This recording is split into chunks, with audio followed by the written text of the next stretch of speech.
Peace and welcome to the culture here on the Black Star Network. I'm your host, Farajii Muhammad. Thank you so much for tuning in and being a part of the conversation. Folks, we got a lot to talk about. First, let's talk about the latest coming out of the country of France, how they're moving forward to create a legislation to ban hair discrimination. We'll talk about that and why they are doing it. Also, folks, let's get into the conversation about what's going to be happening right now here in the States, in the state of California today.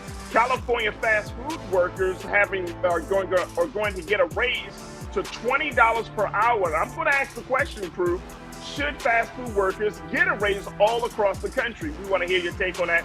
And later on, we check in with Dr. Bridges for this week's Reclaim Your Wellness with Dr. Bridges. Stay with us. It's all happening on today's edition of The Culture here on the Black Star Network. Let's go.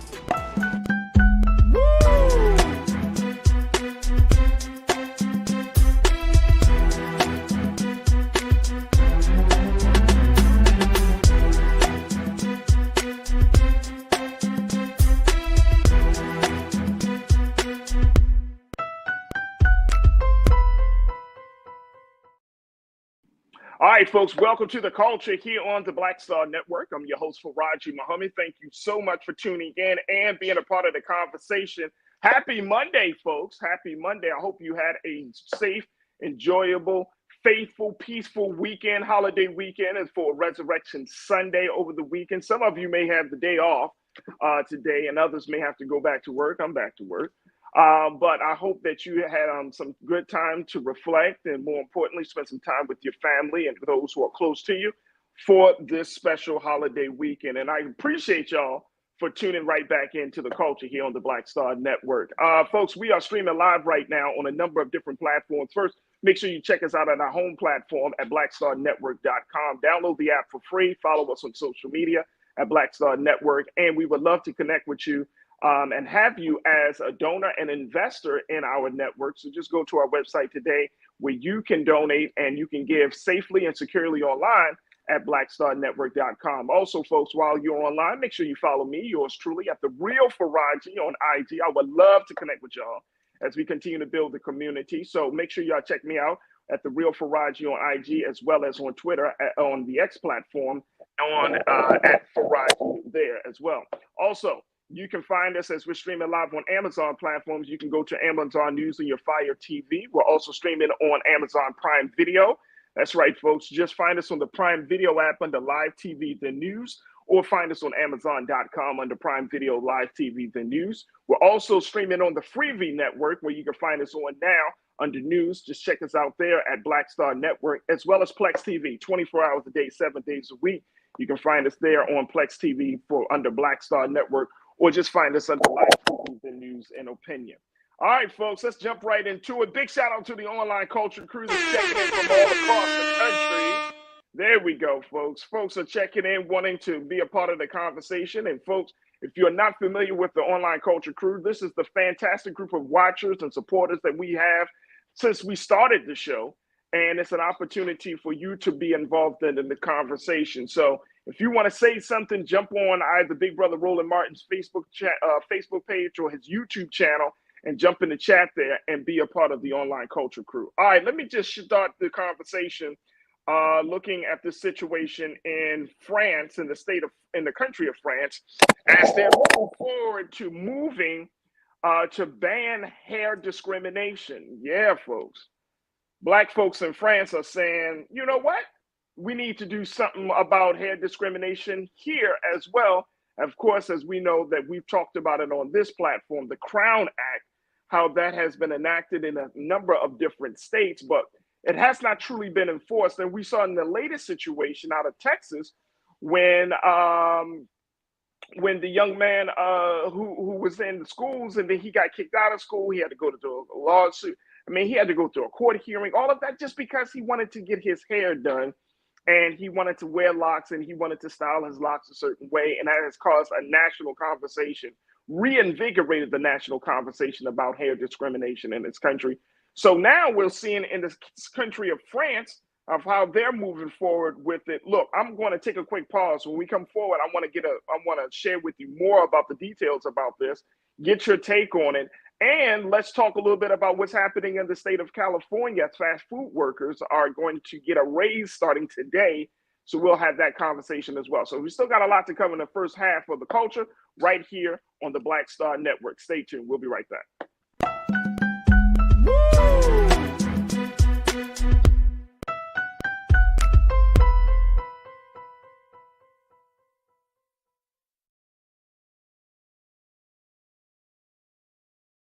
Fanbase is pioneering a new era of social media and investment. This next generation social app has already raised $10 million and has just opened a new round to invest. For details on how to invest, visit startengine.com/fanbase or scan the QR code.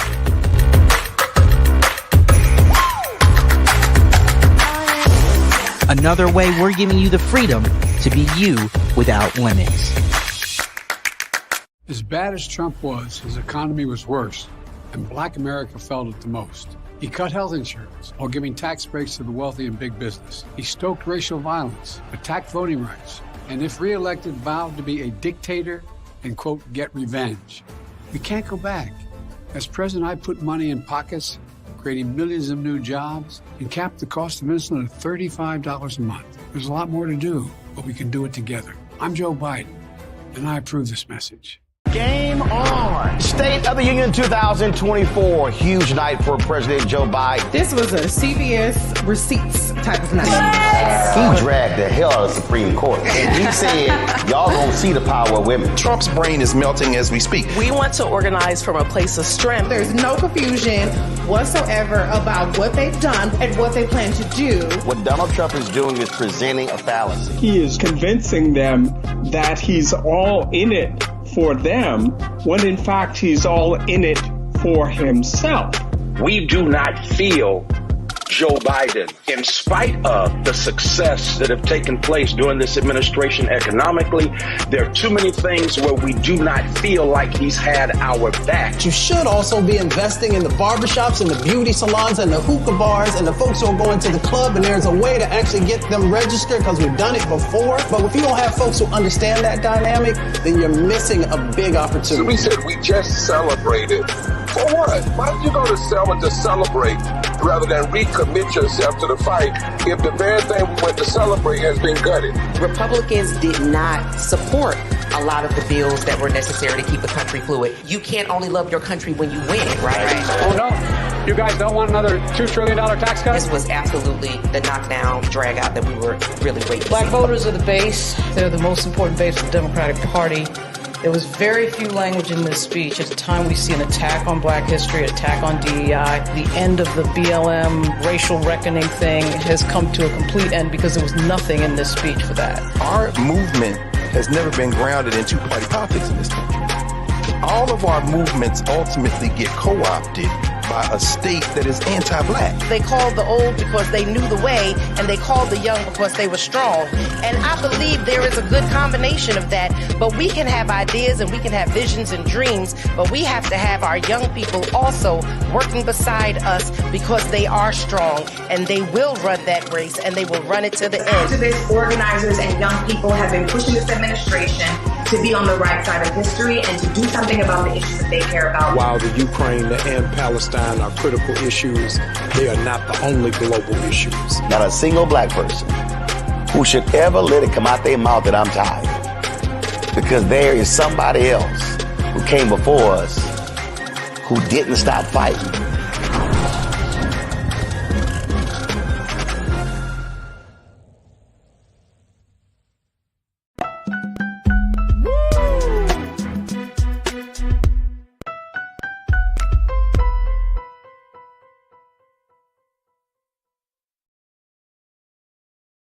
All right, folks, welcome back to The Culture here on the Black Star Network. I'm your host, Farajii Muhammad. Thank you so much for tuning in and being a part of the conversation as we kick it off with talking about what's happening in the country of France right now. France is just a little bit under the spotlight because they're moving forward on passing a bill to ban hair discrimination. And this is the same thing that we've been seeing, of course, in this country around the Crown Act and the the lack of enforcement and the I would say the kind of the wishy-washy interpretation of what this bill means, especially in areas like we saw in the state of Texas and other places. But France is saying that they're moving forward on this because they said they wanted to hope that the groundbreaking bill sends a message of support to Black people and others who have faced hostility in the workplace and beyond because of their hair. Can you believe that? This is happening in the state of France. Now, take a look at this. Here's a little bit of what we got from NBC News. So just the first paragraph talks about this, how the groundbreaking bill still sends this message of support. So they're standing in solidarity with Black folks in this country. But they're also saying while only National Assembly's 577 lawmakers were on hand for the vote, they overwhelmingly backed the bill in a 44-2 vote. There were 4 abstentions. And what we're seeing here is something that could be a global movement of some sort, a global movement around this idea of making sure that the hair, and more importantly, how Black people, how our agency around our hair is protected and supported. And folks, as crazy as it sounds, that in 2024, you have to have a law to wear the hair you want to wear to express yourself in certain spaces, especially in the workplace. I can't even wrap my mind around this whole idea that we are at this point in this country. But guess what? We are. We really are. And not just in this country, around the globe now. We really are. But the measures, according to the report, the measure is still facing a long road. It has to go to the Senate next, where it could face opposition in the France, the legislature, the state of the parliament, where it has gotten to this place. But supporters of the measure outside of parliament were overjoyed that the bill made it to the legislative body. Now, according to people that were there for this vote, in the city of Paris, they're saying that it's about time. Estelle Velos, who is a 43-year-old consultant getting her short coil haircut in a Paris salon, said, "Today we're going even further toward taking down these barriers of discrimination." Now, the essence of the bill, the details of the bill, still, this is interesting.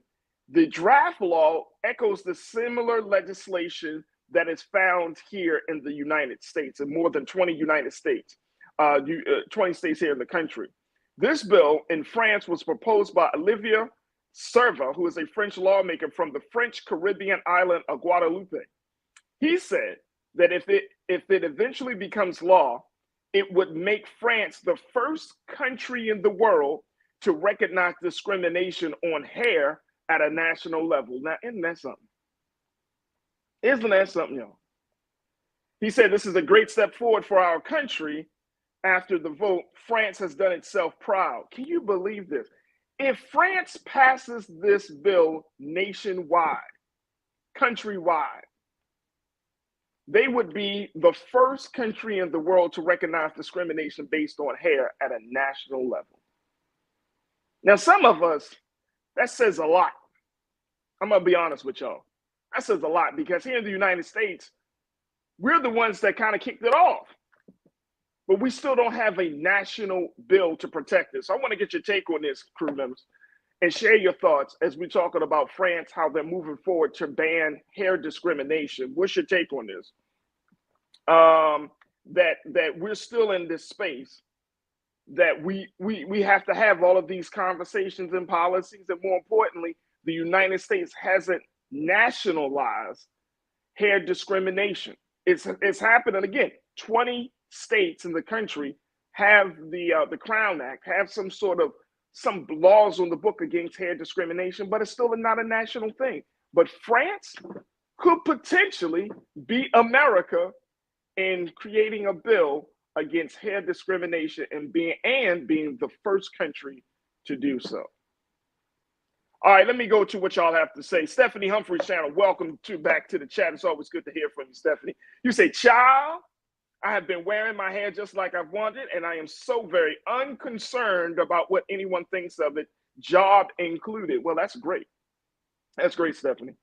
That is wonderful. And I'm glad that you feel empowered to do that. The problem is, and I don't know if you work for yourself, Stephanie, or if you work for someone else, or, how your work situation, that's the real problem. That's the caveat, is how you express yourself in the workplace. Now, if you're working for yourself, obviously, that's one thing. But if you're working at a job, especially if you're in corporate America, there's still a lot of companies that have a problem with hair. The other part of it is that children being in certain school districts, again, going back to what happened in Texas, we're still seeing that level of discrimination at a very, very high stakes way. So we're in this situation, and now we got to think about all the complexities of it. But more importantly, maybe we need to advocate, like, why isn't America, as though we're moving forward on it, but there's potentially another country that can move even further and faster to getting this thing into a nationalized state. But Stephanie, I truly appreciate you. Thank you so much. Let me see this. Cindy D, my sister, thank you for checking in once again. You said, as a result, I bet companies will start laying off workers instead of stop buying back their stock and giving CEOs big pay raises. That might be it. And you might be talking about the minimum wage piece. We're going to talk about that. But absolutely. Absolutely. Sean Ryan, thank you for checking in. You said, what's crazy is that we have to make these laws to wear hair when we have the First Amendment already in place. That's a great point, Sean. Sean Ryan, that's a great point. That's crazy. That is very crazy. And it's even more crazier that we're not making a big deal about it. That's the craziest part about it. We have a First Amendment. You have the right to do all of these things to express yourself, the right to free speech, the right to personal freedoms, quote unquote. But then when it comes down to your hair, there's still got to be some politicizing and justifying and all of that stuff just for the follicles coming out of your scalp. As if the hair, this is the crazy part about it, y'all, as if the hair serves as a real threat. Just because you wear a certain type of hair does not mean that you are a threat. This is white fear 101. Look, I got to take another quick pause. When we come back, let's talk a little bit more about that. Plus, let's talk about what's happening in the state of California around fast food workers and minimum wage going up for them. Stay with me. That's up next here on The Culture on the Black Star Network.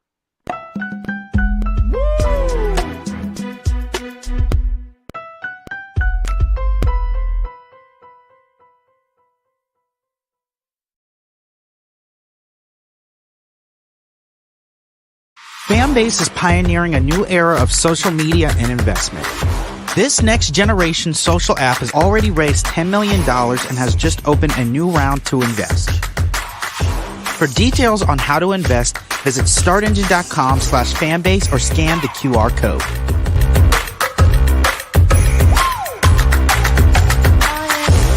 Another way we're giving you the freedom to be you without limits. As bad as Trump was, his economy was worse, and Black America felt it the most. He cut health insurance while giving tax breaks to the wealthy and big business. As president, I put money in pockets and capped the cost of insulin at $35 a month. There's a lot more to do, but we can do it together. I need you to scream for your new beginning. 5, 4, 3, 2.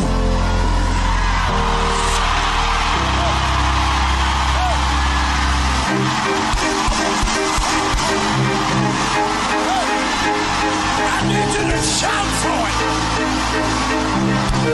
I need you to shout for it. It won't always be like this. Sooner or later, it's gonna work in your brother's favor, in your sister's favor. They shall not die. They shall not die. They shall not die. I want you to embrace somebody and tell them welcome to the greatest season of your life.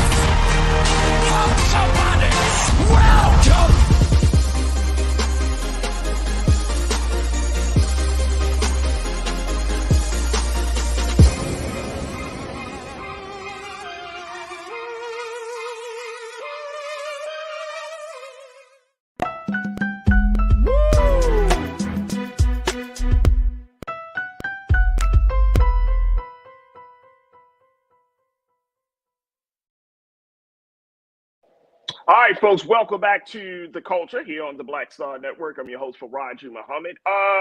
Talking a little bit about hair discrimination, how this country of France is moving forward to ban hair discrimination. The black lawmakers there saying that they were inspired. They're standing in support and solidarity with black folks in the country, in America, and they're moving forward on it. So far, the legislature has gone through one part of parliament, now has to face the Senate there. But there might be some difficulties, but right now, it's moving forward. If France is able to do this, they would become the first country to ban hair discrimination nationwide. If France is able to, if this piece of legislation moves through their Senate, this piece of legislation also encompasses a lot of the same provisions and protections that the American legislation of the Crown Act contains. So if they make it, if it goes through all the way on a national level, they will be the first country to do so on the globe. First country to do so, which is mind-blowing considering that, again, they were inspired by the Crown Act here in the country, here in America. And they're moving at a faster rate than we are. Oh my gosh. Nicole, my sister, checking in. Nicole, thank you for being a part of the conversation. You said the attack on our hair is as black people is a continual attack on our humanity. Absolutely. It's an attack on our humanity. It's an attack on our agency and our possession of our own body. It's an attack on our personal freedom and expression. It's an attack. It is an all-out attack. But black people in France, black lawmakers in France are saying, look, maybe we can get the ball running. And this goes to show us, folks, very quickly, because I want to make sure we get into this other conversation. This goes to show us that what we do in America, the culture and the trends in America, and I'm speaking of black culture, black trends in America, affects how everything else moves around the world. Don't take yourself too short. Don't make yourself seem like you're real small, like, oh, nobody's watching, nobody cares, nobody. No, what we do in America dictates the agenda culturally and in other cases. But culturally, we are leading the charge, black people in America. And we see this with this particular piece of legislation. And certainly, we're going to keep you up to date about this, but wanted to at least bring this to your attention. All right, let's go to the second piece of the conversation. Looking at what's happening, let's come and take from France. Let's take a flight back home. Take a PJ over to across the water. Let's head over to California, where we are talking about what's happening here in the state of California, where there is a new $20 minimum wage law for fast food workers here in California. And guess what? It started today, folks. It is starting today. This new law is scheduled to kick in, giving more financial security to a profession that has often and historically been a low-paying profession. Let me share with you the latest from AP News on this. Take a look at this, folks, as we talk about California. It said Democrats in the state legislature passed the law last year in part as an acknowledgement that many of the more than 500,000 people who work in fast food restaurants are not teenagers, earning some spending money, but adults working to support their families. And I can attest to that here in Los Angeles. Over the past decade, California has doubled its minimum wage for most workers to $16 per hour. A big concern over that time was whether the increase would cause some workers to lose their jobs as employers' expenses increased. I can tell you right now, here in LA, if I know my people from LA, Karen, Tiz, and the folks that are in California, y'all know, you pull up to any fast food restaurant, I don't care if it's a Chick-fil-A, a Del Taco, whatever the case may be, you're not getting some teenager, 16, 17-year-old or 18-year-old teenager or 20. No, you're getting a 30, 40-year-old individual, right? And they're not always in managerial positions. They are there to do a job.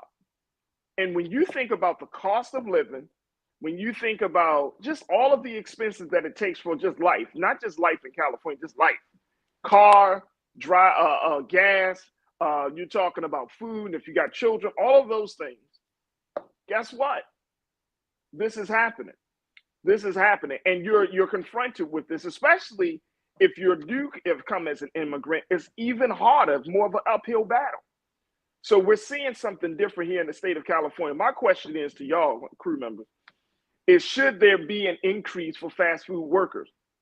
Should fast food workers get paid more money? That's my question.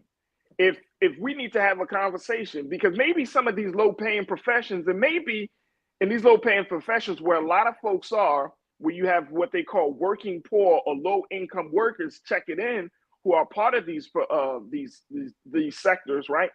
They get paid at livable wage. We're talking about a livable wage. We're not talking about $40, $50, $60, $100. We're talking about livable wages here, folks. I remember years ago back in Baltimore, man, when we was having conversations about $15 an hour, right? This was years ago. We were putting that conversation in the context of livable wage.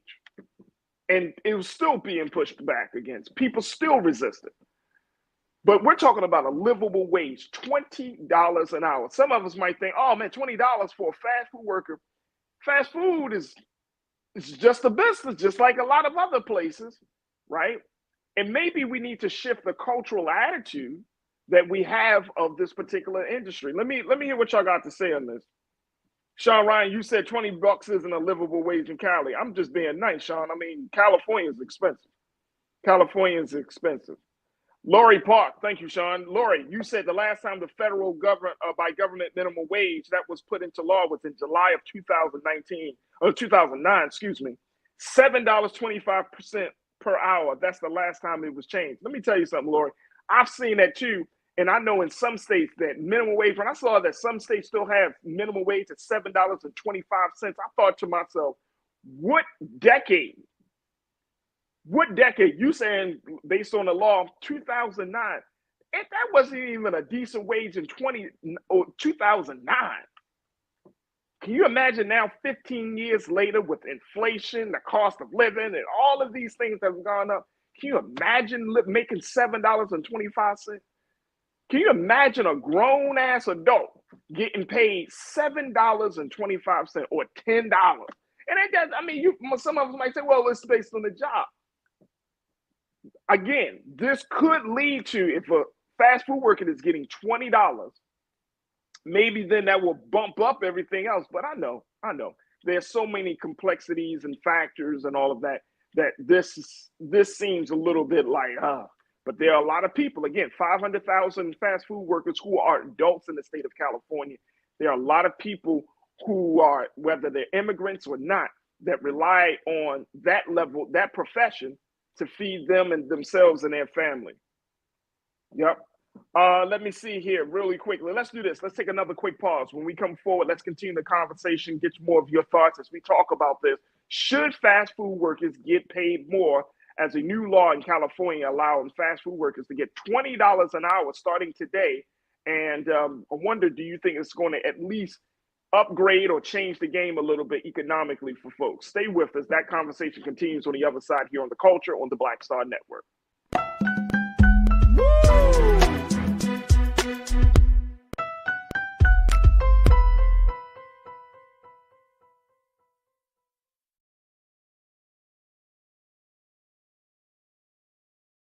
Fanbase is pioneering a new era of social media and investment. This next generation social app has already raised $10 million and has just opened a new round to invest. For details on how to invest, visit startengine.com/fanbase or scan the QR code.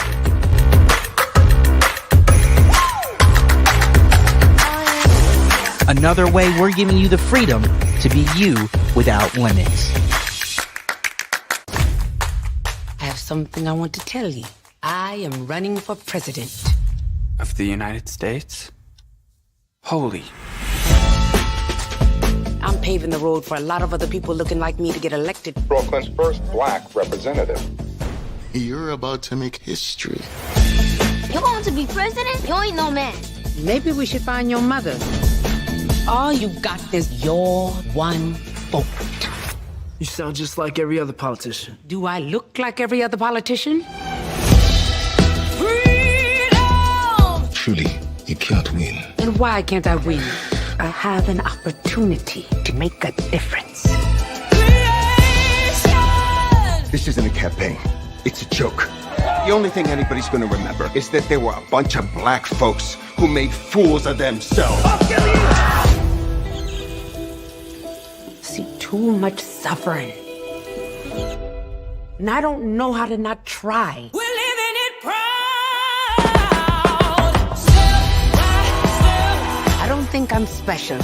I just want to remind people what's possible. We need something that's going to make some noise. The Black Panthers and Shirley Chisholm. It's like thunder and lightning. I'm going to force all the politicians to be held accountable. You gonna do all that? School teacher from Brooklyn. Harriet was just a slave. Rosa was just a domestic. What is it you do for a living again?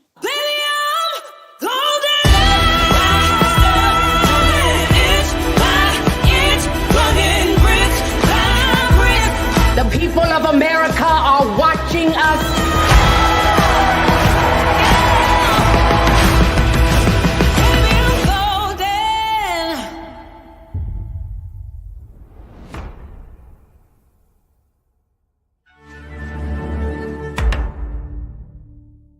Black Star Network is here.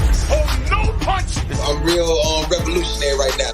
Thank you for being the voice of Black America. All momentum we have now, we have to keep this going. The video looks phenomenal. See, this difference between Black Star Network and black-owned media and something like CNN. You can't be black-owned media and be scared. It's time to be smart. Bring your eyeballs home. You dig?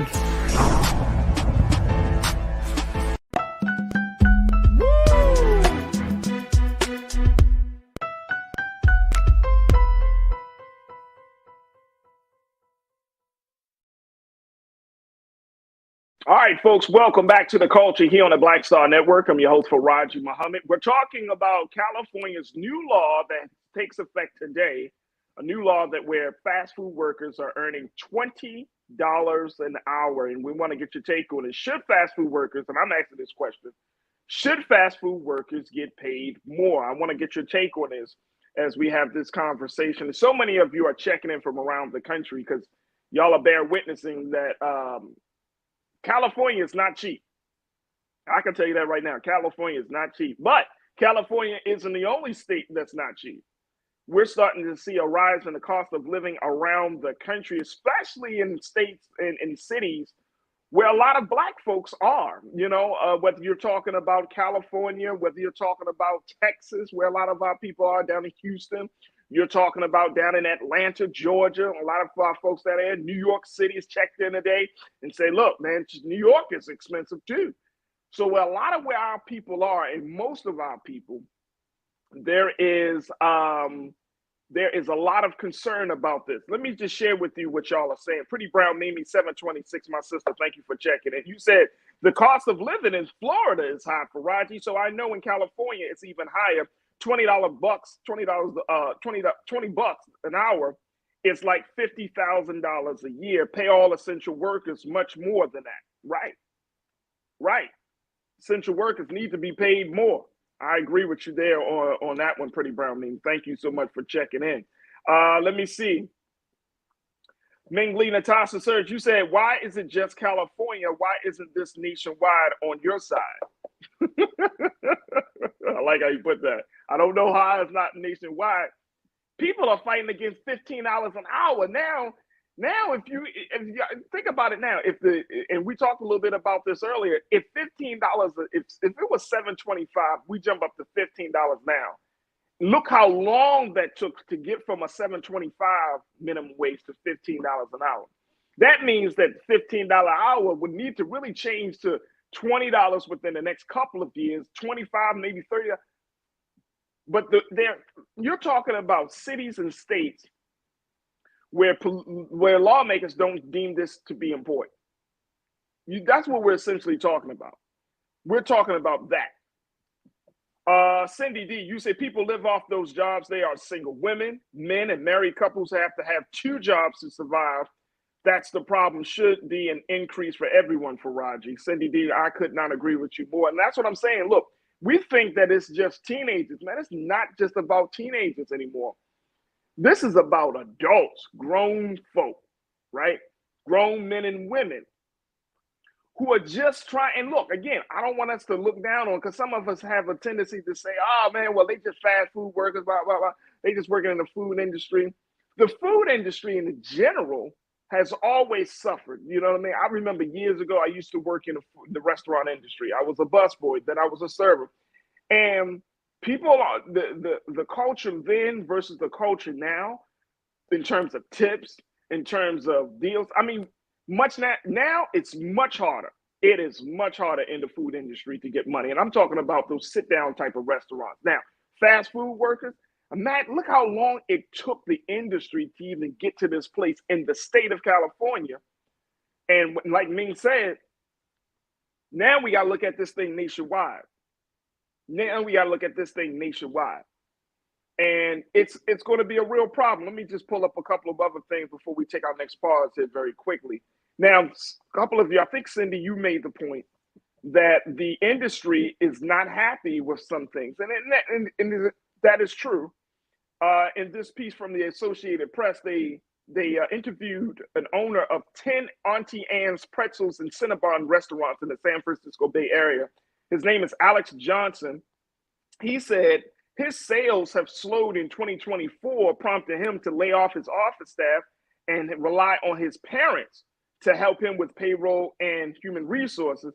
He said increasing his employee wages will cost him about $470,000 each year. He will have to raise prices anywhere from 5% to 15% at his stores, and he is no longer hiring or seeking to open new locations in California. He said he tries to do right by his employees. He pays them as much as he can. But he said, but this law is really hitting our operations hard. I have to consider selling and even closing my business. The profit margin has become too slim when you factor in all the other expenses that are also going up. So from that side of the conversation, where you have a business owner, a restaurant, a fast food restaurant owner, who's looking at these, he's like, I need to make some decisions and make some different choices.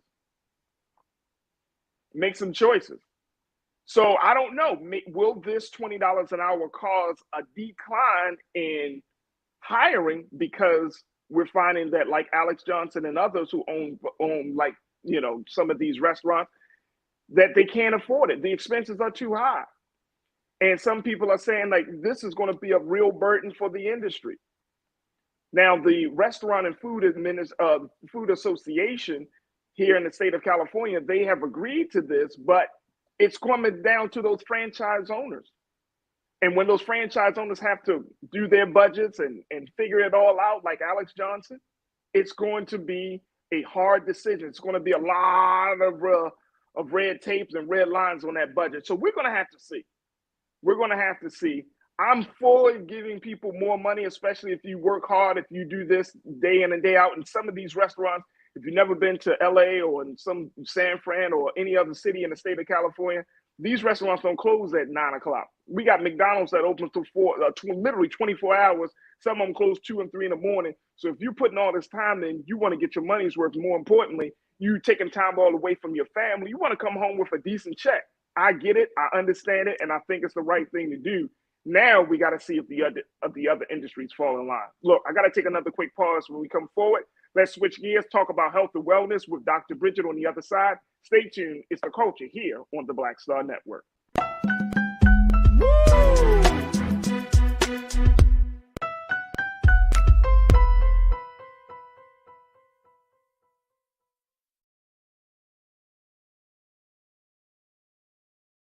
Fanbase is pioneering a new era of social media and investment.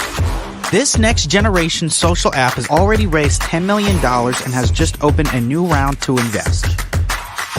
For details on how to invest, visit startengine.com/fanbase or scan the QR code.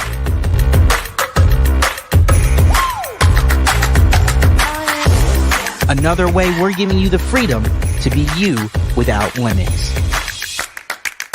As bad as Trump was, his economy was worse, and black America felt it the most. He cut health insurance while giving tax breaks to the wealthy and big business. He stoked racial violence, attacked voting rights, and if reelected, vowed to be a dictator and, quote, get revenge. We can't go back. As president, I put money in pockets, creating millions of new jobs, and capped the cost of insulin at $35 a month. There's a lot more to do, but we can do it together. I'm Joe Biden, and I approve this message. Terry and I, we couldn't play in the white clubs in Minnesota. It felt like such a, strength through adversity type moment that I think black people just have to go through.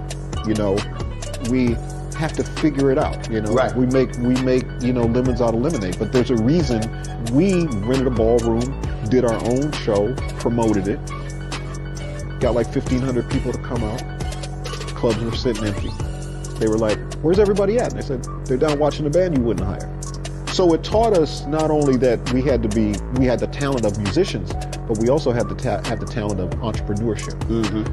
It wasn't like a seat at the table. It's like, no, let's build the table. That's right. We got to build the table. And, That's right. And that was the thing. And of course, after that, we got all kinds of offers. Of course. Right, to come play in the clubs. But we didn't do it. We You're said, like, no, we good. No, we're good. We're good. And that's what put us on a path of national. And of course, when Prince made it, then it was like, okay, we see it can be done.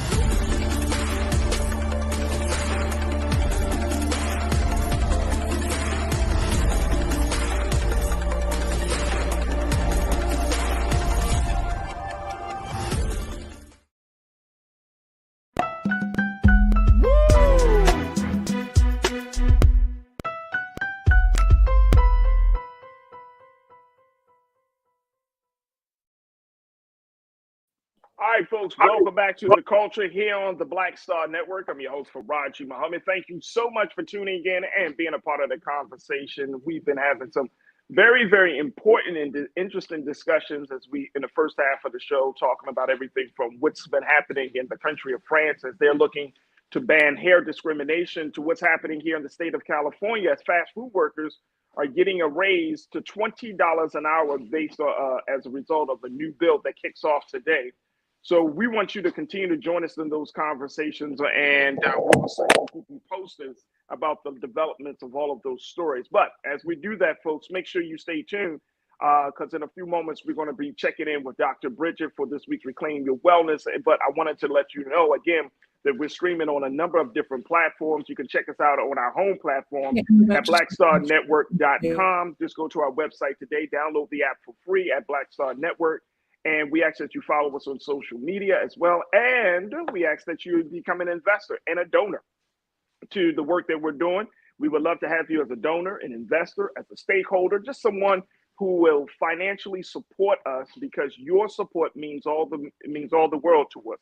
So you can just go to our website today at blackstarnetwork.com and support us. And we thank you for your love.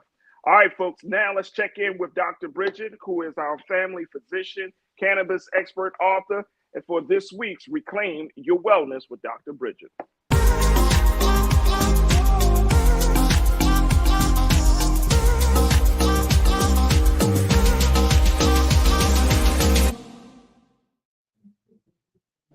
Good afternoon, Dr. Bridget. How are you? Hello, Farajii. How are you today? I am well. Thank you as always. Did you have a good weekend? Did you and the girls, y'all spend some good quality time together? Yeah, it's, it changes as they get older, but we did some effort change. I like how you put that. You think, they didn't really want to hang out with me that much. Right. Okay. It is, but I drove all the way to Pittsburgh to see my daughter in college, and it's just it changes, and I'm sure a lot of the parents on here, understand. I used to do a bunny walk with them. We put on bunny ears and walk around the neighborhood every Easter morning, and these are grown folks. They're not looking. They don't want to wear the ears. No more bunny walks. I know, but it was fun. No more bunny walk. Hey, Doc, I wanted to get your take on this before we jump into what do you think of fast food workers getting more money? You think that's and just livable wage. In the state of California, they're getting $20 an hour. Do you think that should be like a nationwide thing? So first of all, I don't think everybody's the same, obviously, when you're working in a fast food establishment. And I don't think all fast food establishments are the same. Okay. So let's start there. There are people that are working there that aren't necessarily being advanced, but this is their way of life. This is how they are feeding their family. And I do think that an adequate wage is appropriate. Okay. But you have teenagers where this is their first job, shouldn't necessarily be getting paid what a 50-year-old who really might have had a hard time in life, and now they're back on their feet and this is what they're doing, and I realize sometimes it's hard to say you should pay someone differently based on their experiences, but everyone's bringing something different to the table. So, in America, you should be able to work maybe 1.5 jobs and make a living, but we're so far from that now. It's crazy. No, it's not even. It's really crazy. And you know what, Doc? Maybe at some point, I don't know when, we should have a conversation about the toll that has taken on all of us, our minds, our bodies, our health and welfare, because it is crazy. Like, if you got to get 3 jobs just to make it through the day, or just to make it through the, over a 2-week period, something is inherently wrong. Something is wrong. Something is really wrong. 2 jobs, it's kind of 2 jobs even pushing it. Depends on what the 2 jobs are, right? Depending on what the 2 jobs are. I get it. Right. So I get it. And everybody's not going to work in their passion. So I understand that part too. Right. But once you start kicking off 3 jobs, or, on the weekends I do this, during Monday through Friday I do this, and then at night, during the weeknights, I'm doing this, and it's like, damn, bro, like, it's getting to be too much. It's too much, and honestly, who's raising the kids? And the kids can't raise themselves.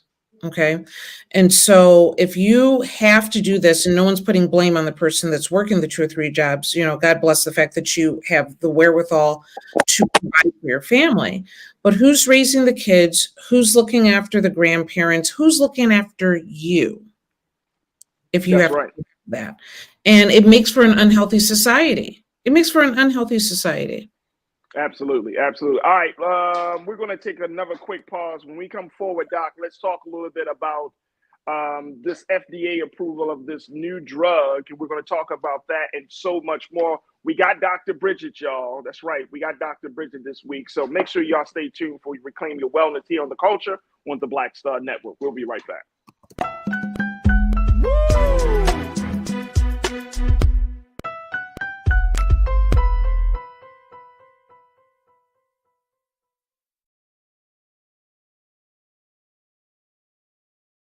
Fanbase is pioneering a new era of social media and investment. This next generation social app has already raised $10 million and has just opened a new round to invest. For details on how to invest, visit startengine.com/fanbase or scan the QR code.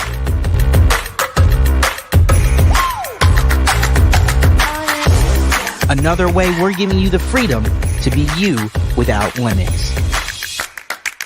As bad as Trump was, his economy was worse, and Black America felt it the most. He cut health insurance while giving tax breaks to the wealthy and big business. As president, I put money in pockets and capped the cost of insulin at $35 a month. There's a lot more to do, but we can do it together. When you talk about blackness and what happens in Black culture, we're about covering these things that matter to us, speaking to our issues and concerns. This is a genuine people-powered movement. There's a lot of stuff that we're not getting. You get it, and you spread the word. We wish to plead our own cause. Too long have others spoken for us. We cannot tell our own story if we can't pay for it. This is about covering us. Invest in Black-owned media. Your dollars matter. We don't have to keep asking them to cover our stuff. So please support us in what we do, folks. We want to hit 2,000 people, $50 this month, raise $100,000. We're behind 100,000, so we want to hit that. Y'all money makes this possible. Check some money orders. Go to P.O. Box 57196, Washington, D.C. 20037-0196. Cash App is $RM Unfiltered. PayPal is R Martin Unfiltered.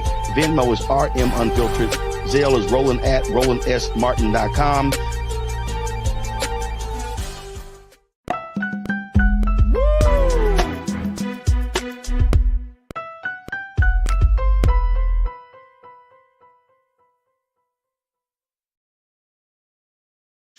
All right, peace and welcome back to The Culture here on the Black Star Network. I'm your host, Farajii Muhammad. Thank you so much for tuning in and being a part of the conversation as we are now in our segment, Reclaiming Your Wellness with Dr. Bridget, and she is joining us once again. And she always joins us on Mondays, folks, at 4 p.m. Eastern Standard Time. So make sure y'all tune in and get ready for your questions as we have these conversations. All right, Doc, let's talk a little bit about a new drug that the FDA has approved, but fatal conditions shows that doctors call it a ticking time bomb. This is something that is, the initials are PAH, the pulmonary arterial hypertension. Yes. And you brought this to my attention. You said, look, we should talk about this. And I was like, I've never heard of this, obviously, because I'm not a doctor, but you know what these things that are coming up over the horizon. Why do we need to talk about this FDA approval? And more importantly, why do we need to talk about PAH? So PAH, which is pulmonary arterial hypertension, is basically, as we all know, with hypertension, it's a raising of the blood pressure in the pulmonary system. So basically the blood is being blocked that goes through your lungs, which is going to raise the blood pressure within the lungs, which ultimately raises the work of the heart. So the heart is now having to pump harder, to pump the blood through these narrowed arteries, as many times happens with hypertension. And then over time, the heart loses its ability to pump throughout your body. Now, the reason why this is important is because it can be a devastating disease, often leaving people on oxygen, loss of their quality of life. But 55% of PAH patients are African American. And so I felt it was something that we needed to talk about because many times this is not a commonplace term. And though it is definitely the more extensive part of the disease, it is still something that can affect so many. Yeah. The people that tend to get this tend to have sometimes a congenital heart disease, but a connective tissue disease, but just coronary artery disease, atherosclerosis, high cholesterol in your arteries. They just have high blood pressure, period. Cirrhosis is another one. We have liver disease. And people that have just chronic lung diseases like emphysema, COPD. So you can see that you're starting off on one end with one disorder. And then because of the increased pressure and the narrowing of the arteries and the lungs, you end up with this, which can be devastating.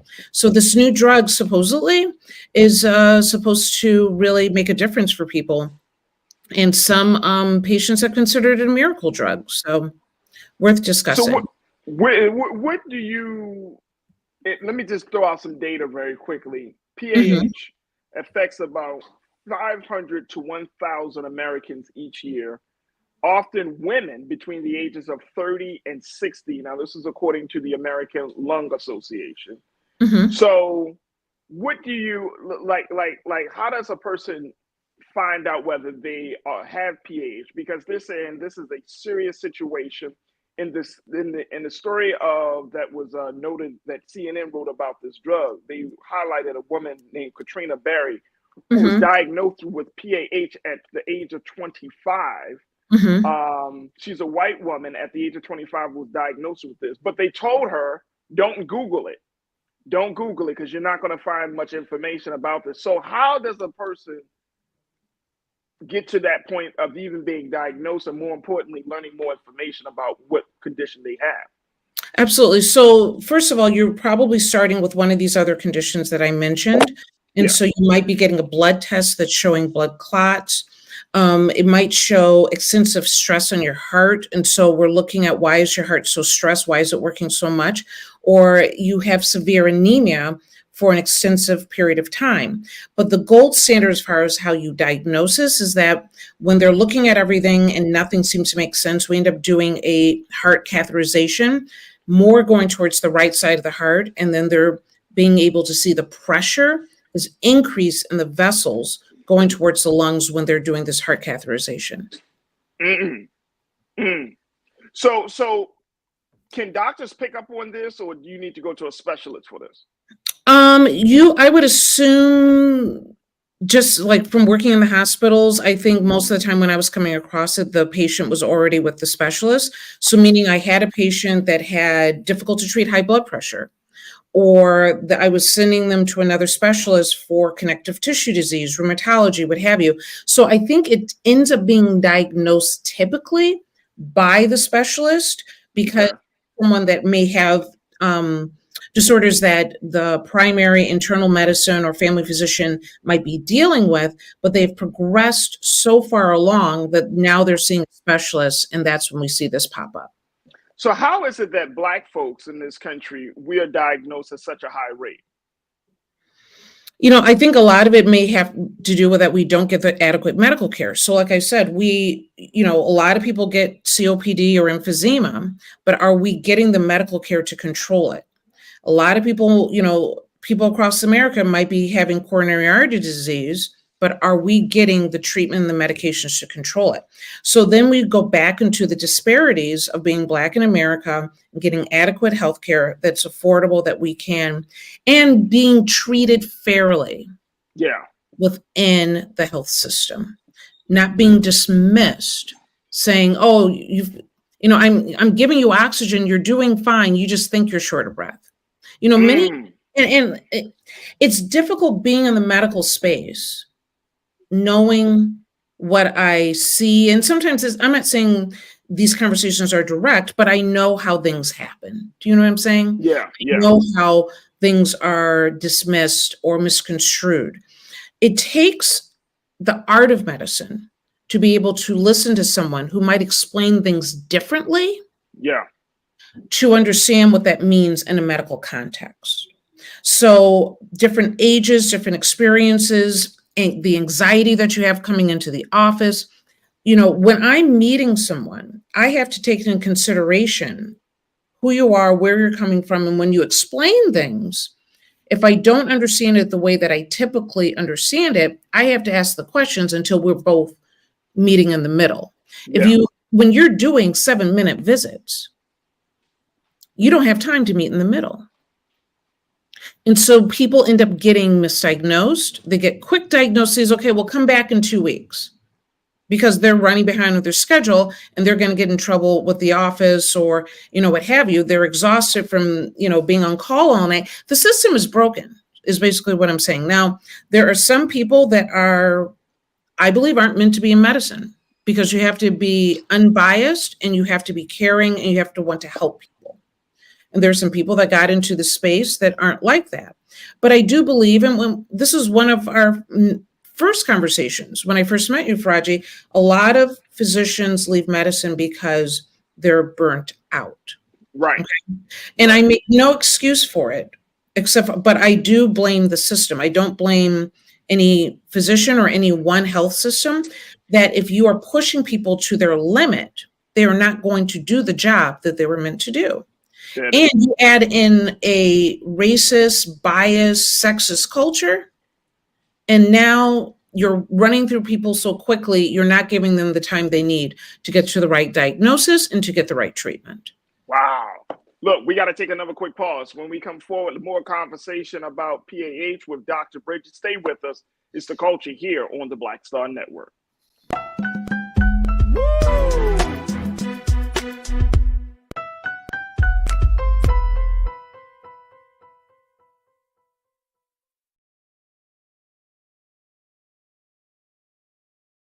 As bad as Trump was, his economy was worse, and Black America felt it the most. He cut health insurance while giving tax breaks to the wealthy and big business. He stoked racial violence, attacked voting rights, and if reelected, vowed to be a dictator and, quote, get revenge.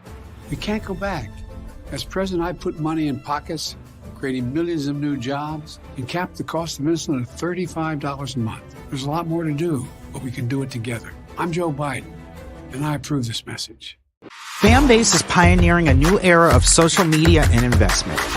This next generation social app has already raised $10 million and has just opened a new round to invest. For details on how to invest, visit startengine.com/fanbase or scan the QR code.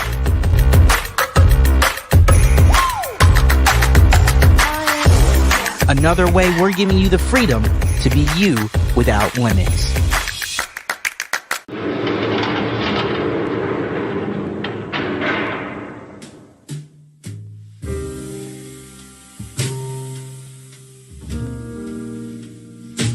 You have the right to remain silent. Anything you say can and will be used against you in a court of law. You have the right to an attorney. If you cannot afford an attorney, one will be appointed for you.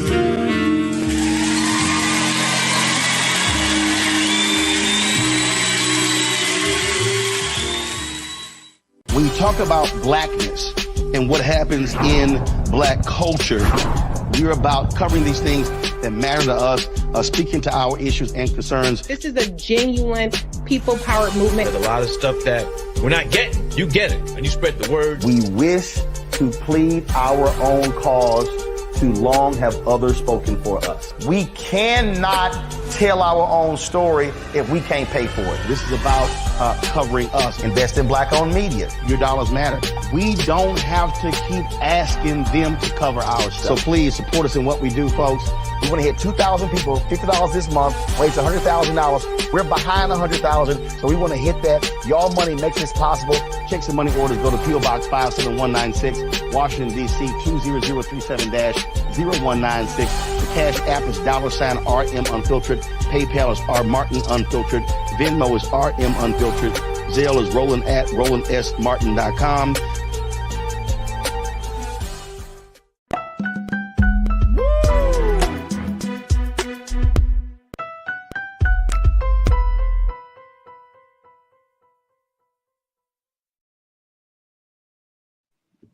All right, folks, welcome back to The Culture here on the Black Star Network. I'm your host, Farajii Muhammad. Thank you so much for tuning in and being a part of the conversation as we've been talking about a new FDA drug that has been approved that has its impact or is trying to improve the condition for PAH patients. This is pulmonary arterial hypertension, which is a condition that affects the lungs within your system. And Dr. Bridget is joining us today for this week's Reclaim Your Wellness. And we talk about this particular drug, talking about the condition, and more importantly, the impact that it has on Black America. And Doc, I'm going back to that piece of data that you shared with us earlier. You said that 55% of patients that have been diagnosed with PAH, pulmonary arterial hypertension, are Black folks. And a lot of that is because of pre-existing conditions, things that we already we find ourselves already having because of lifestyle, or whether it's because of smoking or whatever the case may be.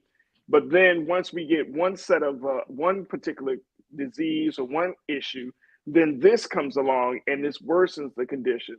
So seeing the chain reaction, and more importantly, seeing how all of this is working together, does this drug, is it something that Black America needs to really consider, or do we still kind of want to wait and see how this thing will play out since it was just approved by the FDA? Well, the fact of the matter is there's not really a whole lot of waiting and seeing with pulmonary arterial hypertension, that usually people live 2 to 3 years after the time of their diagnosis. So I'm not going to even suggest waiting and seeing. And the fact of the matter is this is a very new approach to treating PAH, and it's the first thing that seems promising in quite some time for PAH. So yeah, I understand there are things that, I don't get the new iPhone when it comes out, I wait. There are some things you can wait on. There are some things that you cannot. Okay. And something like this, I would start asking questions. If you have any of the conditions that I mentioned earlier, that if you have noticed that you're having more difficult with breathing, that your test results as far as your cardiac studies are worsening instead of getting better, this is something you're going to want to ask about. And so the name of the drug, and if you follow, I butcher terms constantly, but know who you are, but the Winrevair is the new medication, and it's a biological drug that actually grabs the proteins, the activins that are overproduced in PAH. And so those activins are what is making the cell wall grow and thicken and narrow. And so this drug, actually, it's an injection, actually grabs those proteins so that we can start going the opposite way. The gold standard right now for PAH as far as treatment is actually Coumadin or warfarin, because it thins the blood. But of course, when you're on blood thinners, there's a whole nother set of issues that people have to deal with. And so it's exciting to see good research that is developing drugs that can literally give someone their life back. Like I said, a 2 to 3 year prognosis is never good, right? And so I'm excited about it. I thought it was worth talking about, and maybe empowering our audience to go in and ask questions. And it's called now you got me. Winrevair. Right. Winrevair. There we go. Little Winrevair. Well, or not. I might be totally butchering it, but that's how I say it. Yes. That's fine, but it's just the fact that you're having a conversation, like you're talking to your primary care physician and say, look, I heard about this on the culture. Give me some more details. How will this particularly help? I know all drugs have side effects. So what are some of the big side effects of Winrevair that we need to be aware of?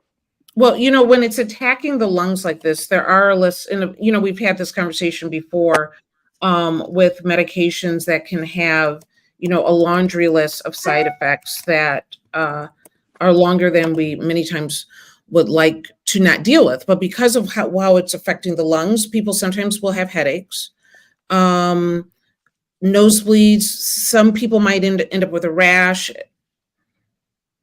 Because of the tiny blood vessels, you might have like a spider vein appearance on your skin. Of course, diarrhea, redness, dizziness. There's always a laundry list of complications. The one thing I want people to know about that, there are the complications or adverse side effects that are most common, and then it goes down to less than 10%, and then it goes down to less than 5 or 2%. So keep in mind, when we talk about this laundry list of side effects, it might be up to 70 different side effects. This is based on the research that has occurred. Not all things are the most common. Okay. Don't let anyone ever dismiss you with the side effect. And if someone immediately says, oh, that doesn't happen with that, ask them to look it up. And you know what? Nowadays you can look it up yourself, and ask, is this a side effect? And just because it happens in less than 2% does not mean it doesn't happen to you. So don't let people talk you out of what you're feeling. And honestly, that leads even to our second conversation. But let me say, don't let people talk you out of what is true. Absolutely. And Winrevair, how can folks, is this something that's over the counter, or is this something, how will this be administered? No, it's an injection that it comes in, I believe, 2 different doses. And like I said, you'll go into your primary care, you'll go into your specialist, have a conversation about your cardiac disease, about your lung disease, and make sure that have one conversation about PAH. Have one conversation saying, I heard about it. What is the likelihood of me getting this? Am I on that road? These are the things I'm experiencing, and kind of go from there. That's what I'm talking about. This is why we need to have you on, because stuff like this comes out and we need to have at least some conversation about it and get some insight from it. So I truly appreciate you for bringing this to our attention, Doc. And I know that there's going to be a lot more conversation, but even more importantly, just to talk about PAH and talking about that condition, where a lot of our folks may not even know that this is something that is a serious thing. As doctors have said, it's a ticking time bomb. And so to have these conversations are very, very important, to say the least.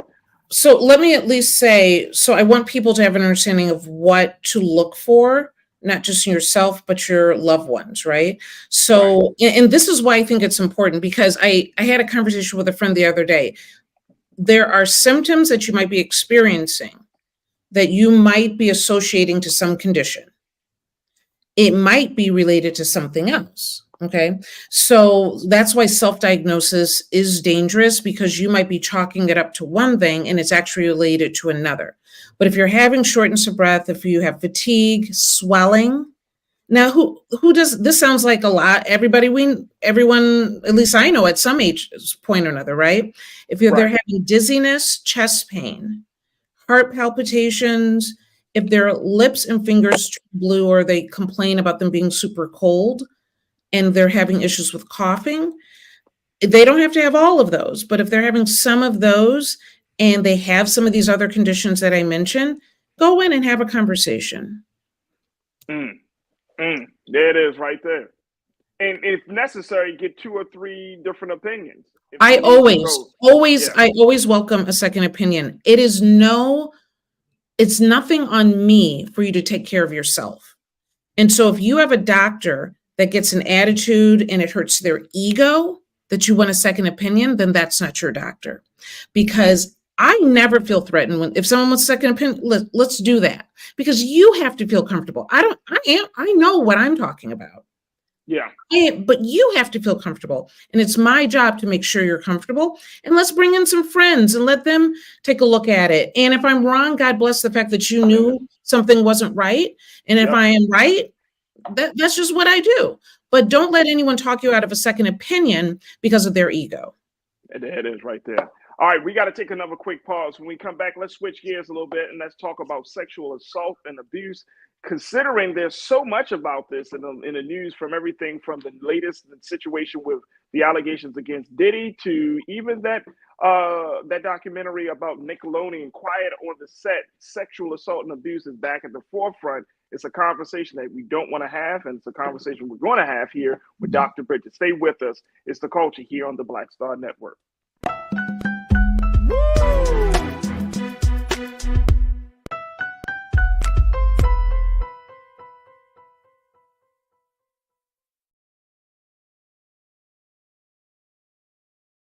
As bad as Trump was, his economy was worse, and Black America felt it the most. He cut health insurance while giving tax breaks to the wealthy and big business. As president, I put money in pockets and capped the cost of insulin at $35 a month. There's a lot more to do, but we can do it together.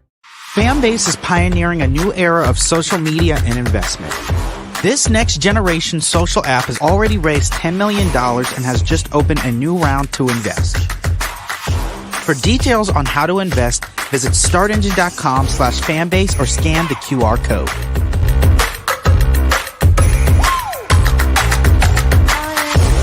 Another way we're giving you the freedom to be you without limits. Black Star Network is here. Oh, no punch! I'm real revolutionary right now.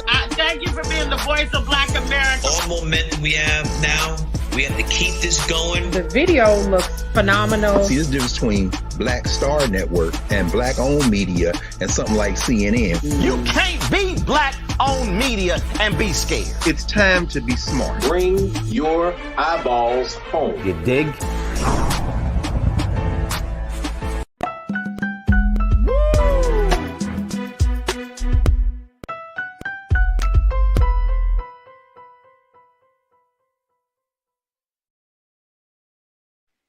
All right, folks, welcome back to The Culture here on the Black Star Network. I'm your host, Farajii Muhammad. Thank you so much for tuning in and being a part of the conversation. Also joined by our chief physician here, Dr. Bridget Cole-Williams, for this week's Reclaim Your Wellness. And as we talk about all of these health and wellness topics, folks, we want to always keep you informed. But this one is a very, very sensitive topic. So I encourage you to make sure that, you know, as we have these things, we're not trying to trigger anyone or anything like that, but trust and believe that we want you to be in the best shape possible mentally and just in the best shape emotionally. But there is a lot of conversation, and I brought this to Doc, that we always talking about different topics. But I brought this up to Doc because I said, Doc, we need to have a conversation. Because we're hearing so many things about sexual assault, sexual abuse, sex trafficking, sex violations and things. But the great concern that I have about this is that folks within our time, maybe it's the culture, maybe it's who's involved, but it doesn't seem like it is an important topic that we're seeing people literally making mockery of being victims, victim blaming. And this is something that I'm seeing, especially in the conversation about Diddy and the allegations against him. But then I watched that Nickelodeon, and I only watched a couple episodes, and I was like, wait a minute, this is getting too deep now. This is getting too much. That new documentary about Nickelodeon called Quiet on the Set, and they were talking about just those individuals who've been working in Hollywood and abusing the young stars of Nickelodeon back in the early 2000s. And to hear some of their stories, the story that really really resonated with me was the story of Drake Bell, who was on the major show, Drake and Josh. And he's a grown man, got a wife, and has moved on. But he details his experience of being sexually abused by the dialogue coach that he worked with, Brian Peck, that led to Brian Peck being arrested, but only serving a couple of months in prison for essentially sexually assaulting a 14-year-old, or in that time, 15-year-old boy. And I wanted to have this because I'm like, are we taking this thing seriously? Like in America, it feels harder and harder to be a victim. Mm-hmm. That when you are a victim, people put the blame on you. When you are a victim, there is so many questions that you have to answer before somebody, quote unquote, believe your story. So first, I want to kind of get your take on this. Where do you see this conversation? And I know we have sometimes you have some of the biggest names in Hollywood that are involved in these stories, or the biggest names in entertainment or politics or whatever. But how do you see this situation as a family physician? Do you come up against, do you have clients or rather patients that that come to you because of this type of stuff, or what? Absolutely. No, I respect how you opened up this conversation because it can be incredibly triggering for people. This is the ongoing saga that we started with the Me Too movement in Hollywood. Now we're hitting the music industry. We need, as much as I hate seeing it and it turns my stomach, we actually need more of this. But the problem is that we bring this up, people get paid off, they, face the allegations. Some people may go to jail or prison, what have you, but we never get to the core. The core is the victim, and the core is what is going on in society that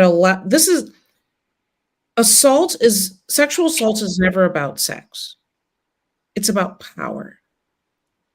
And what are we doing about men that are seeing themselves in power, or sometimes not powerful enough or powerless, and use themselves in a way to assault women? The one thing that keeps running through my mind is that if men are supposed to be our protectors and our providers, how are they allowed to be the person that does the assault? What is going on in society that allows that to happen? We're kind of putting everybody on blast, and then the story goes away. We shame them in public, the story goes away. They reinvent themselves somehow, they come back. But we're not talking enough about healing broken people that find that sexual assault makes them feel more powerful. That is the problem that we need to fix. And just want to let everyone know, April is National Sexual Assault Awareness Month. And I will say the number one resources, or the number one resource to get more information about this, is the National Sexual Violence Resource Center, which is nsvrc.org. This is the 23rd year, Dr. Bridget, that NSVRC is celebrating, or at least, acknowledging April as being Sexual Assault Awareness Month. And it's the perfect time for us to have some different conversations about, like you mentioned, victimhood. It's the perfect time for us to have some different conversations about healing. Mm-hmm. But how is it that it seems to be, as much as there has been a lot of work around this, there's been a lot of talk around this. I don't know whether it's just because of hip hop culture. I don't know if it's because of popular culture, but it's often the voices of those who are hurt the most have become minimized. And I'm going back to what I saw in this Nickelodeon documentary. Mm-hmm.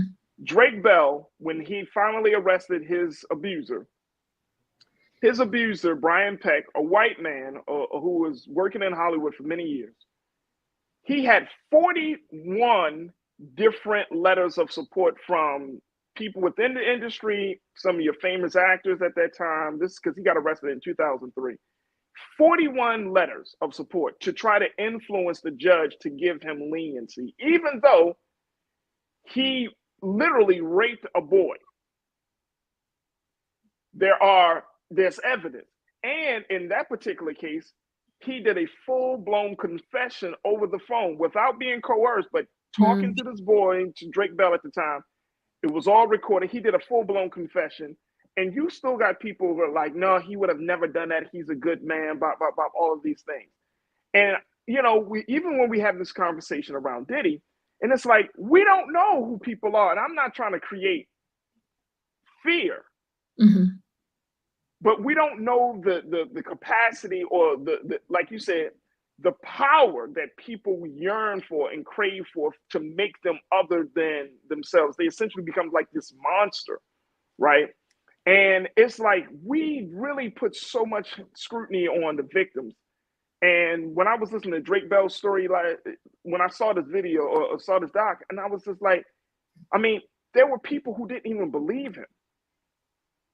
Mm-hmm. They didn't believe him because his abuser was a well-known, influential individual. Same thing we see with Cassie and all of his other folks. Mm-hmm. People don't believe, he would never do that. How do you know? Right. The fact of the matter is, you can get 41 letters of support because most people never know the dark side of you. Okay. And these people were willing to write a letter saying the person that I know, well, is great and does this and volunteers, but you don't know what people may be struggling with. And I'm sure I like to think that those letters were sincere and were truthful for who they knew. But you also, if you are not an ally if you are complicit. Okay. You are not a friend if you're saying, hey, look, if this is what you're struggling with, we can work on this. Okay. Because these people are doing something very coarse, and they are sometimes, whether you want to see them as being troubled or misguided, but whatever it may be, we need to stop the assailant from misusing the power that they have, and that letting them know this does not make you more powerful. This is a weakness.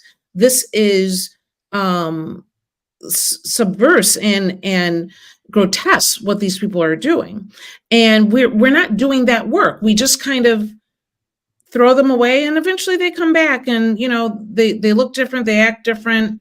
But, remember, it used to be if a celebrity did something in the news, they went to rehab.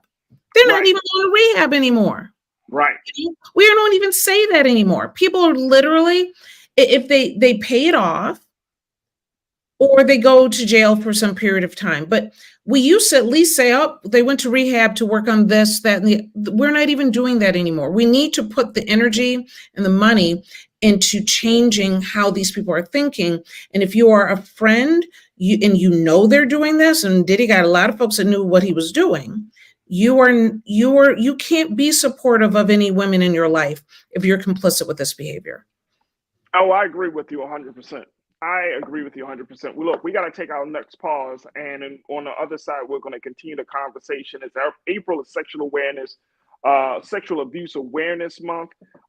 Who else checked in that said this? The Stephanie Humphrey channel. You said thank you for highlighting this, Brother Farajii and Dr. Bridget. April is also Child Abuse Prevention Month, so you have two big issues same vein.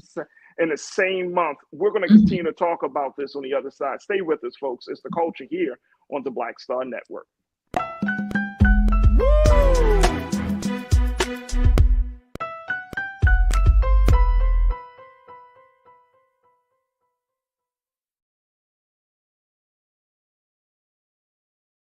As bad as Trump was, his economy was worse, and Black America felt it the most. He cut health insurance while giving tax breaks to the wealthy and big business. As president, I put money in pockets and capped the cost of insulin at $35 a month. There's a lot more to do, but we can do it together.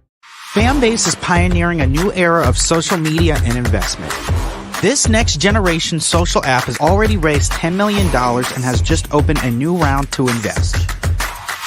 For details on how to invest, visit startengine.com/fanbase or scan the QR code.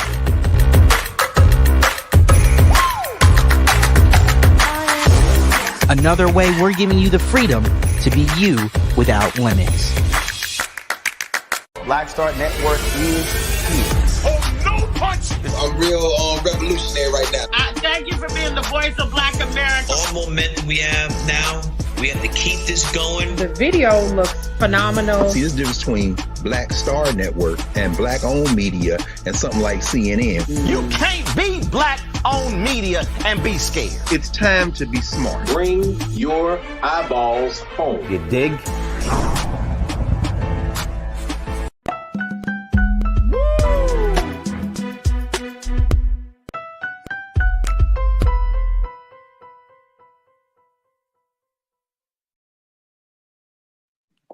All right, folks, welcome back to The Culture here on the Black Star Network. I'm your host, Farajii Muhammad, joined by Dr. Bridget for this week's Reclaim Your Wellness, as April marks the official 23rd anniversary of Sexual Assault Awareness Month. This is the month that was started by the National Sexual Violence Resource Center 23 years ago. And it is a month where there should be different conversations had about sexual assault in this country, about how we can empower victims to speak up, about how we can hold people accountable, those abusers and perpetrators, and more importantly, how we can change the conversation about ending sexual violence in this country.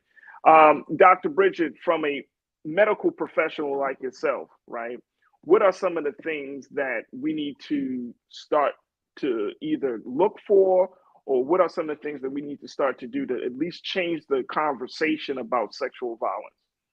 So, number one, I just want to bring up some numbers so that people have an understanding that 1 in 4 women have experienced some form of rape. 1 in 3 women have experienced sexual harassment in a public place. So there is no one that is not touched by this in some way, okay? And the way to move the needle, I think, on this, number one, is to empower girls and women to trust their instinct. In this culture, we've created a rape culture in America.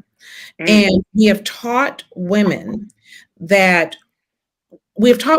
be comfortable with being uncomfortable. We have taught that. We have taught women to not rely on their instincts of this is not an okay situation, because now you're the whiner and you're the complainer and you're being, uppity, and why don't you want to do this and come along with. It is not okay to be uncomfortable. Do not forget your instincts. They will not fail you. Okay. And so, number one, it's really teaching women and girls to believe in their own sense of self and that they have value. Okay. With men, like I said, if they're supposed to be the protector, why do we allow them to be the violator? Okay. And if men need to learn, what does power mean? What is it? And we need to have more men doing the rewiring and the retraining of men, because a woman coming into that situation is not going to be the same effect as a man saying, dude, what are you doing? Right. And there's another way of going. And so we need to empower good men to rewire these men of power. I suspect there's a lot of horrible situations that go along with the Hollywood industry, the music industry. And I'm curious, where are we going to be, hitting next? And so we need to be able to take these individuals. Listen, 12-year-old girls, 14, they should not be flying across the country without their parents. Yeah. And you hear story over and over again that some star, some producer, some manager says, "Hey, mom, I'm going to protect your daughter," and they whisk her away in hopes that they become the star that can bring the money home, that their daughter lives their dreams. We need to be more protective of our youth. And we need, if we see bad behavior, because you don't go from 0 to 100 like that. That type of behavior is inching in little by little before something happens. That needs to be cut off. We have a very toxic, over-sexualized music industry that allows young girls to be in this situation, okay? We need to start taking care of our own. And this is not a rap issue. This is white, black, this is all across the board. I can go through a list of people of every genre that have, had accusations. We need to teach, if we have been powerless, and many times in the Black community, let me go back to this. If we have been in a country where we've been seen as powerless, and many times Black men their power has been taken, and they've had to be subjected to being less than to be in white America, many times people that are not well guided, when they get power, they abuse that power because they don't know how to manage. We need to be better mentors for our men and for our women, for that matter. We need to have better guidance. And when you have a bad apple, that bad apple is going to make all the other apples bad too in the barrel. Absolutely. Absolutely. Good guidance for incredible, talented people that have been given an opportunity, but they abuse that opportunity because they didn't have good guidance. Or that they abuse that opportunity, Doc, because the culture in which they grew up in is not open to for their voices to be heard, right? You know what I mean? Like when you're talking about that 12-year-old girl or 14-year-old girl or something, and I've heard grown ass men and women say this. Well, what was she doing? What was she doing in the room, or what was she doing talking to him, or what was she doing? Why did and it's like, wait a minute, hold up, y'all. Hold up. Think back to when you were 12 and 14. And did you think everything through? I know I didn't. No. Did you consider? Did you say, oh, you know what? This celebrity, even though they're rich and famous, but there's a possibility that this celebrity can hurt me. Right. We don't talk about celebrities that way. We accept the fact that if you're on TV, if you're in the news, if people see you in a favorable light in a public way, right, that you're safe. When in reality, that's not the case.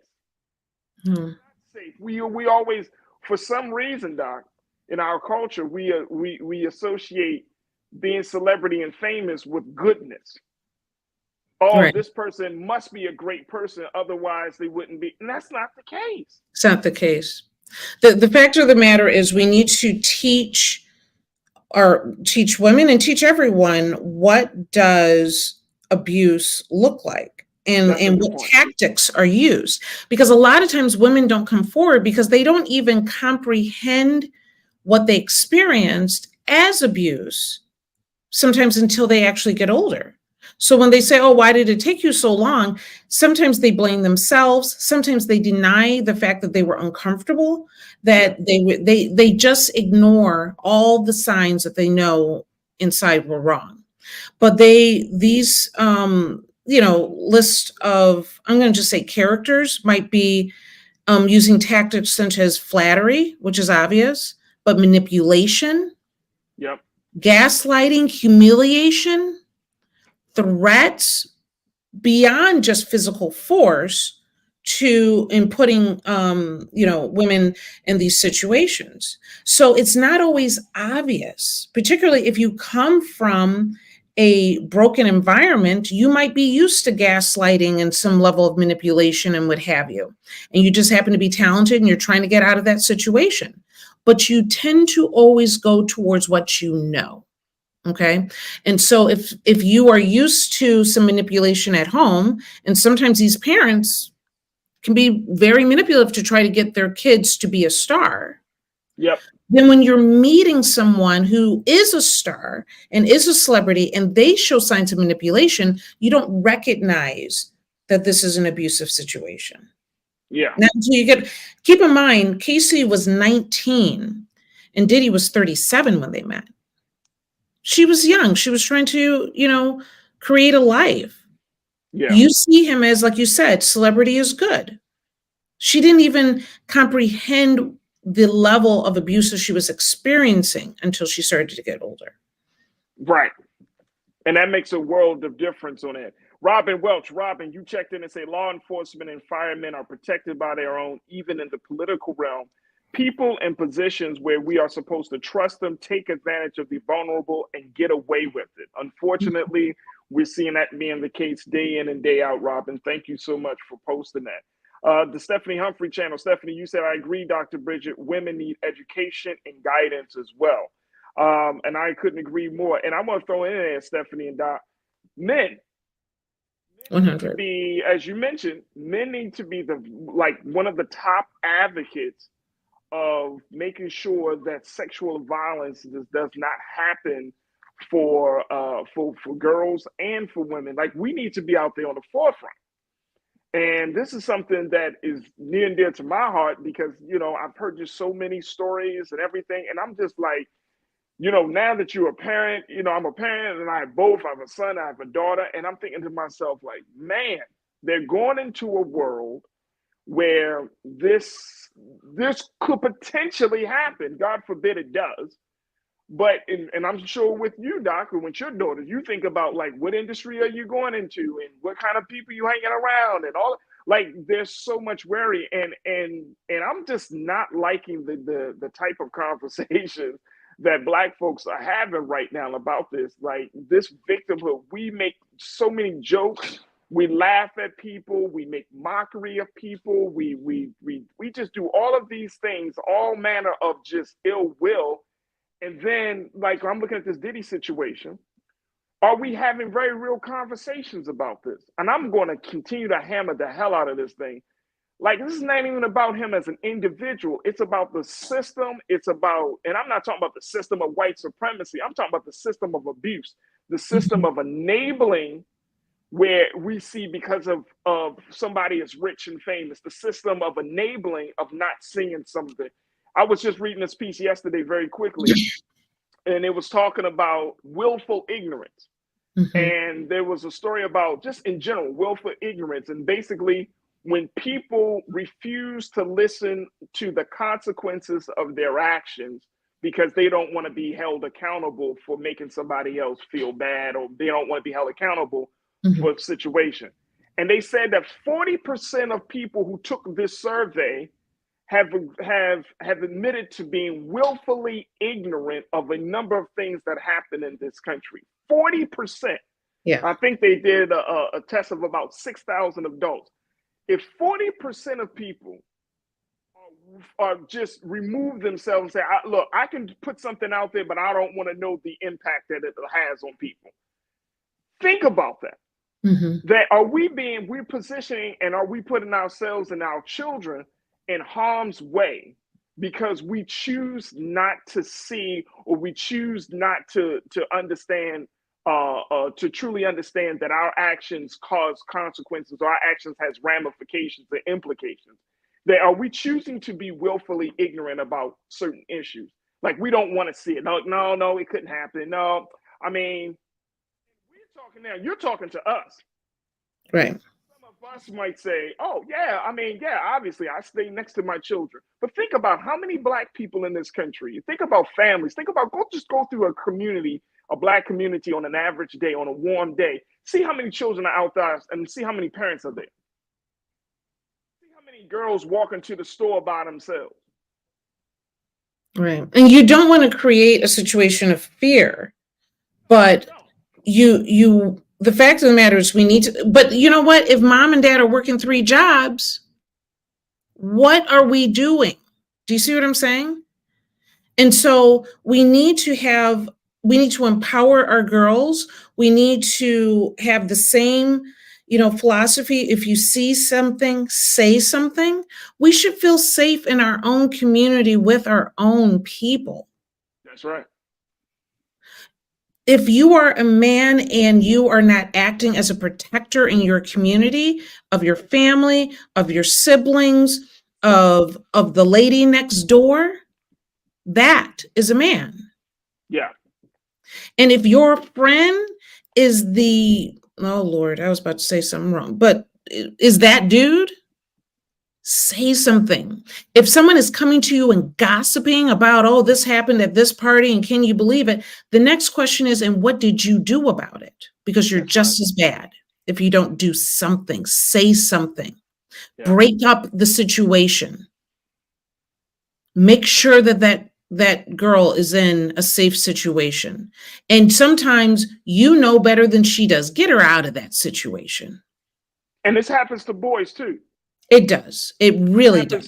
It happens to boys. And from the stories that I've read, Doc, and I know we don't have time to go into it, but all this month, God willing, we're going to dedicate some more time to having this discussion. Men are raped, boys are molested and sexually abused, and it does a world of damage to boys and that grow up into men who become either perpetrators. They become, they end up with high suicide rates. The impact is just heart-wrenching. It is absolutely heart-wrenching. Doc, we're going to put a pause right here, and we're not going to stop the conversation, but we'll just pause it for the interest of time. Folks, I would advise, if you want to get more details about this, there is a national sexual assault hotline that's available 24 hours a day. Take a look at 1-800-656-4673. 1-800-656-4673. This is the National Sexual Assault Hotline, confidential, 24 hours a day, 7 days a week. Provides support for those who have been abused, who have become victims of sexual assault, sexual abuse, sexual violence.